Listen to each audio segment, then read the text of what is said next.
আজকে আমি বানাতে চলেছি এগ রোল, যেটা খেতে একদম দোকানের মতো। চলো তাহলে রেসিপিটা দেখে নিই। প্রথমে ময়দাটাকে নুন আর সামান্য চিনি দিয়ে ভালো করে মেখে রেখে দিয়েছিলাম। এরপর ময়দা থেকে একটা লেচি কেটে এরকম পরোটা আকারে বেলে নিলাম।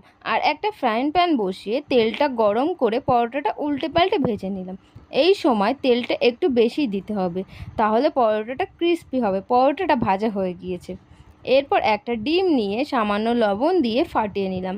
ফ্রাইং প্যানে সামান্য তেল দিয়ে ডিমটা দিলাম, তারপর ওপর থেকে পরোটাটা দিয়ে এরপর দেখো ডিম আর পরোটাটা একসাথে ভাজা হয়ে গেছে। ওপর থেকে পেঁয়াজ কুচি, শসা কুচি, কাঁচা লঙ্কা কুচি দিয়ে তার ওপর থেকে বিট নুন আর চাট মশলা দিয়ে দিলাম একটু লেবুর রস ও তার সাথে টমেটো সস। দেখো, তারপর রোল করে নিলাম। দেখো, আমাদের তৈরি হয়ে গেল এগ রোল।